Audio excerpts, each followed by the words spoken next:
अजितदादांच्या हातात पुण्याचा कारभार असताना हडपसर आणि मगरपट्टा ही वाहतूक कोंडी कमी करण्यासाठी सोलापूर रोडवर एक टी आकाराचा उड्डाणपूल महापालिकेने बांधला होता.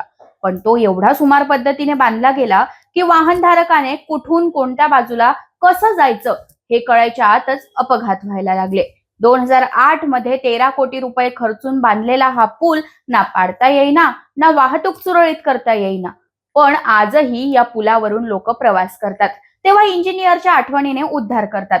तर यावरून अनेकदा अजितदादांवरही टीका झाली होती. गेल्या वर्षी मध्य प्रदेशची राजधानी भोपाळ मधला एक 90 डिग्री आकाराचा उड्डाणपूल व्हायरल झाला होता, ज्याच्या इंजिनियरला अक्षरशः लोकांनी हात जोडले होते. बिहार, पश्चिम बंगाल, यूपी या राज्यातल्या पुलांच्या बातम्या आणि तिथले बोगस इंजिनिअरिंगचे नमुने तुम्ही अनेकदा पाहिले आणि ऐकले असतील.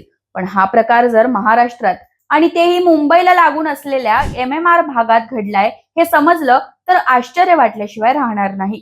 100 कोटी रुपये खर्चून बांधलेला हा एक पूल व्हायरल होतोय, जो मुंबईला लागून असलेल्या मीरा भाईंदर मधला आहे.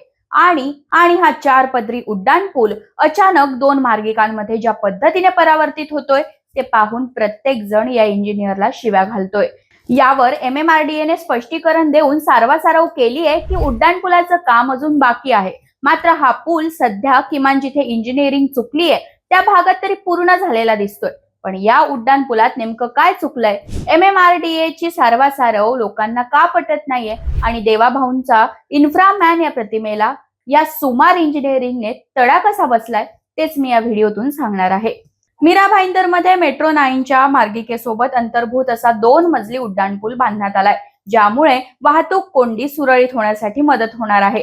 हा उड्डाणपूल उद्घाटनाच्या प्रतीक्षेत आहे अशाही बातम्या येत होत्या आणि त्यातच जेम्स ऑफ मीरा भाईंदर या हँडलवरून एक व्हिडिओ शेअर झाला, ज्याने MMRDA लाही स्पष्टीकरण देण्याची नामुष्की ओढावली.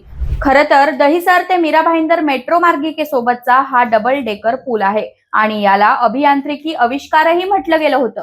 गेल्या वर्षी 9 मार्च रोजी उपमुख्यमंत्री एकनाथ शिंदे यांनी या पुलाच्या दुसऱ्या टप्प्याचं उद्घाटन केलं होतं. तर पहिला टप्पा ऑगस्ट 2024 पासूनच सुरू करण्यात आलाय. मीरा भाईंदर मधील 850 मीटर लांबीचा हा उड्डाण पूल SK स्टोन जंक्शन जवळील साईबाबा मेट्रो स्टेशन पासून ते मीरा रोडच्या शिवार गार्डन पर्यंत आहे. SK stone junction, Kanakia junction आणि शिवार गार्डन हे 3 सर्वात जास्त वाहतूक कोंडी असलेले बॉटलनेक या उड्डाण पुलामुळे बायपास झालेत आणि वाहतूक कोंडीवर हा जालिम उपाय मानला गेलाय. हा 4 पदरी उड्डाण पूल सुरक्षेच्या दृष्टीने सेफ्टी बॅरियर्ससह अत्यंत सक्षम करण्यात आलाय आणि अद्ययावत तंत्रज्ञान याच्या बांधकामातही वापरण्यात आलंय. इथपर्यंत तर ऐकायला सगळं चांगलं वाटलं, मात्र खरी गंमत इथून पुढे आहे. उड्डाण पूल संपल्यानंतर मीरा भाईंदर पूर्व आणि पश्चिमेकडे जाण्यासाठी जी व्यवस्था करण्यात आली आहे त्यात इंजिनियरने आपली खरी कला दाखवली आहे. व्हिडिओत दिसतंय त्यानुसार 4 पदरी असलेला हा उड्डाण पूल अचानकच 2 लेनमध्ये परावर्तित होतोय आणि तो बांधूनही पूर्ण झालेला दिसतोय. यावर MMRDAचं म्हणणं आहे की पूल अचानक नॅरो होत नाही, तर त्याची रचना भविष्यातील तरतुदी लक्षात घेऊन तशी करण्यात आली आहे. 2 मार्गिका भाईंदर पूर्व आणि 2 पश्चिम साठी अशी रचना यात करण्यात आली आहे. पूर्वेची बाजू अलाइनमेंट नुसार आधी येते, त्यामुळे ती 2 मार्गिकांमध्ये दिसते. उर्वरित 2 बाजू या पश्चिमेसाठी आहेत आणि त्या भविष्यात तयार करण्यात येतील. गोल्डन नेस्ट सर्कल पर्यंतचा भाग हा जास्त वाहतुकीचा आहे आणि तो मेट्रो पुलासोबतच अंतर्भूत आहे. त्यानंतर 2 स्लीप रोडही बाहेर पडण्यासाठी दिलेत असं सांगत MMRDA ने बरीच अवांतर माहितीही या पोस्ट सोबत दिली आहे. मात्र ती कुणालाही पचनी पडलेली दिसत नाही, कारण मीरा भाईंदर मधील रहिवासी असलेल्या काही युजर्सनेही चुकीच्या अलाइनमेंट बद्दल प्राधिकरणावरच ताशेरे ओढलेत. शिवाय अशा डिझाईनला मंजुरीच कशी मिळू शकते असा प्रश्नही त्यांनी विचारलाय. MMRDAच्या म्हणण्यानुसार या पुलाचं अजून काम बाकी आहे हे मान्यही करूयात आणि अजून 2 मार्गिका टाकल्या जातील हेही समजून घेऊ.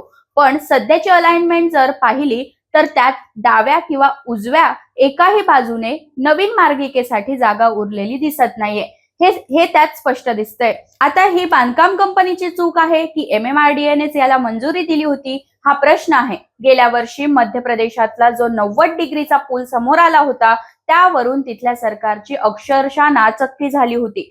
अखेर सरकारला सार्वजनिक बांधकाम विभागाचे अधिकारी निलंबित करून प्रकरणाच्या चौकशीसाठी समितीची नियुक्ती करावी लागली आणि नंतर तो पूल वाहतुकीसाठी कसा दुरुस्त करता येईल त्यावर काम सुरू झालं. उद्घाटनात असलेला भोपाळचा पूल इंजिनियरच्या चुकीमुळे अजूनही सुरू होऊ शकलेला नाही. तर आपल्या पुण्यातही 2011ला अशाच एका पुलाचं उद्घाटन झालं होतं.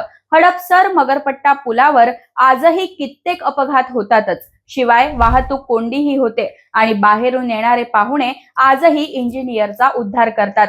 या मीरा भाईंदरच्या पुलाविषयी तुम्हाला काय वाटतं? MMRDA ने दिलेलं स्पष्टीकरण खरंच पुरेसं वाटतंय का, की ही बांधकामाची चूक वाटते? तुमचं मत कमेंटमध्ये जरूर लिहा आणि अशाच व्हिडिओसाठी story.com ला नक्कीच सबस्क्राईब करा.